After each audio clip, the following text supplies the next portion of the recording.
Hey everyone, how you doing? I haven't gotten anything on YouTube in a while, so I figured I ought to say something and update everyone. Let's see where to start. I started having a major cyanobacteria problem. Oh Lord, I guess it's been about 5-6 weeks ago, and found that my RO reverse osmosis filter was just about done, and so I got another one. And I didn't pay attention, or I did not listen to a friend of mine who suggested that I should get a tested RO filter, and I continued to have problems after I replaced it. So I've replaced the RO with a tested filter this time. I've also added a much better DI filtration system. Lord, I can't even remember the name of the company I got them from, but there is no phosphates going into this tank now, finally. What I did to kill this Cyano, which is amazingly difficult to get rid of, was something that I do not recommend. It's one of those do it at your own risk type deals, but basically I shut the lights off for 3 days, and I kept it as dark as I could in the living room here, and after 3 days the lights came back on, and all of the algae, everything was dead and gone. Now, I had done that before I had gotten the new tested RO filter, and as I'm going to show you, I had a small outcropping of the cyano again. Let's see if we can zoom in on that a little bit. It started growing, and after I put that new RO filter in there, it has done nothing else. So I'm hoping that it will take care of whatever remaining phosphate is in the tank. Actually, I think I'm just going to vacuum it out and let the phosband reactor do its thing. But I also want to use that as a gauge. I don't really want to get rid of it that quick, because if it continues to start growing again, I know I still have a problem. If it does nothing, if it doesn't get any bigger but stays the same, I know I have a minor problem somewhere where there's just enough phosphate to keep it alive, but not, not so little as to kill it. And if it starts regressing, that tells me that things are going right. So while I'm here, I'm going to take a look. I don't know how good this camera is, not even focusing. There it is. I don't know how good you can tell, but I've got some really nice coralline algae growing on this rock. It's kind of exciting. Anyway, let's get the zoom back out. Everything's healthy. The tank parameters are fantastic. This leather is looking and doing really well. And then the zoas, they're moving right along. I'm trying not to move too fast here to blur everything. I was afraid that I had lost this candy cane coral, and it is appearing to be growing again. Really appears to be doing well. Of course, they don't do a lot. But the color has really started coming back. All of this is after I did the lights out. Everything seems to be doing so much better since I did that. So I think the lights out has killed something in that tank that was kind of inhibiting some of the growth. I just made this acquisition and added this guy. This is a Aussie elegance coral, and I wish this camera would focus properly. But I just put this in the tank yesterday, and it looks really happy. Maybe if I hold still, the camera will focus and get a good picture for you. This aquapore, this is one of the real drawbacks to doing the lights out, because these guys, now this is the only SPS I have, but this is the one thing in the tank that the lights out can really hurt. This camera, at least from the screen side that I'm looking through, it shows it a little bit lighter than it actually is, but there is some bleaching that occurred with this guy. But he's starting to get, actually he's getting more color back now than before I did the lights out. And I don't know if you can see it, but around on the back side of it, it's really regained a lot of its color.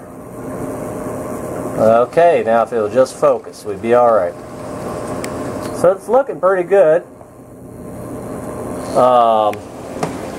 Let's see, and then the last couple of zoas I have, these guys, this camera does not ever want to focus, does it? Wish it would. Anyway, you can see I still have a little bit of brown on the sand, but it's nothing major. The sand bed, I was looking at it, I've got a lot of stuff happening in this sand bed, and I wanted to show you right here. There's a spaghetti worm. Come on, focus. And you can see, just barely make out his tentacles sticking up, or I don't know what you call them, feelers. That little red line is a spaghetti worm. The sand bed, actually I've gotten a couple of compliments, apparently, considering that this tank is only, what, 4 months? Something along that, maybe 5 months.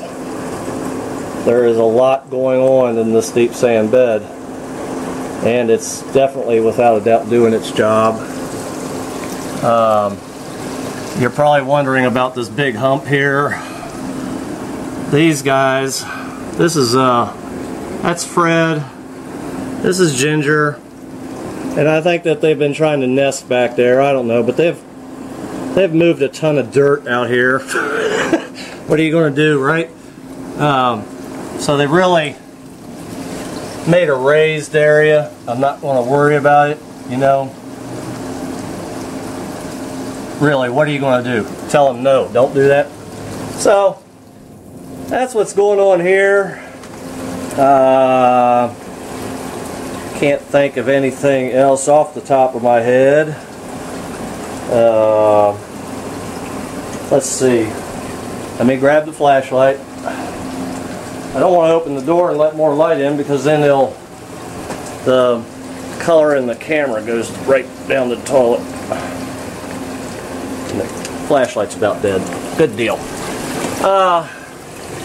The Fugium, as you can see, I have just a little bit of the Cyano on my weeds in there. Sorry for the weeds, I can't remember the name of it. The Catomorpha. And the reason for this is I have a turbo snail down here, and he does such a good job of cleaning the algae down here that I worry that I'm starving him. So once a week I give him a little treat of a piece of algae. I've moved a few things around. I'm always moving stuff around. See back there, I put the socks back in. The reason for that is my plumbing.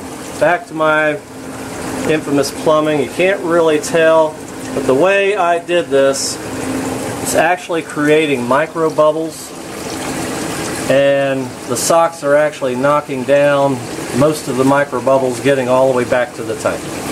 And the skimmer, of course, it's just bubbling away, doing its thing. Doing a fine job.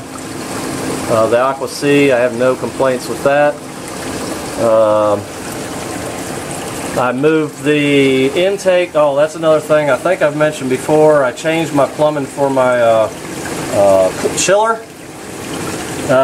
It was not quite keeping up, and the chiller is supposed to keep up with this tank.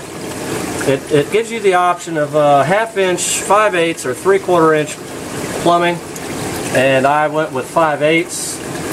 I changed that there's the pump for it now, right down there. I changed the plumbing to the 3/4. That's the line right there. Changed the line to 3/4 piping, and there's the lines going around back behind the cabinet. And since I did that, it has been keeping things the right temperature. I've had no problems with it getting above 78. Sometimes it will get to 78 still, but never over. Before it was getting to 78.5, you know, to the point where you start getting a little worried. Don't know if you can see the pH. Doing really well, no problems there.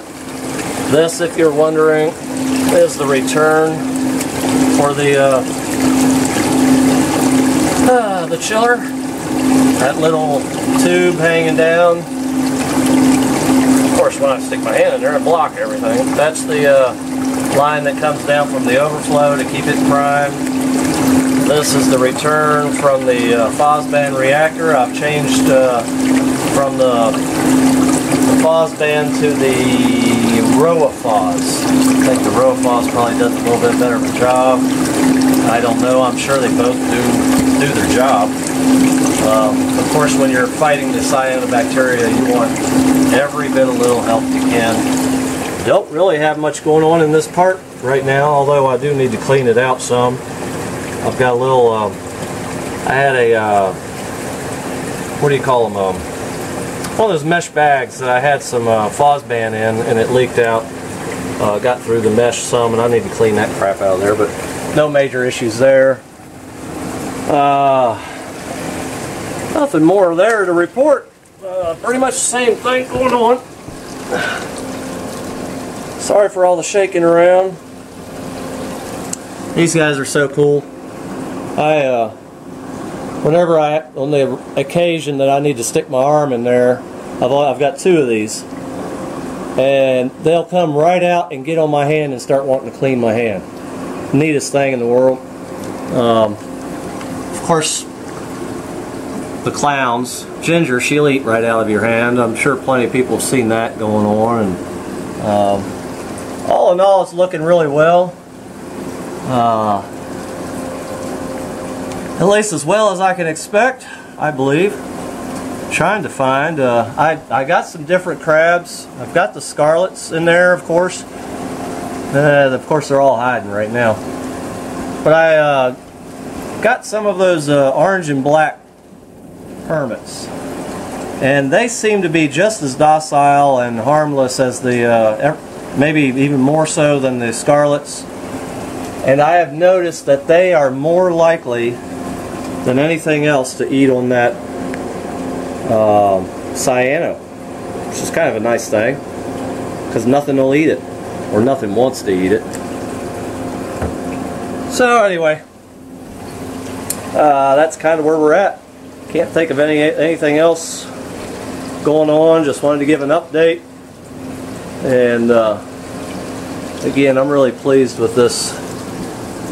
I'm sure in a few days he'll probably open up even more. I wish the camera would cooperate, because I know it's not coming out as well as it is in real life. Anyway, everybody, hope y'all's tanks are succeeding, and questions, comments, criticisms, anything at all, more than welcome anytime. And take it easy.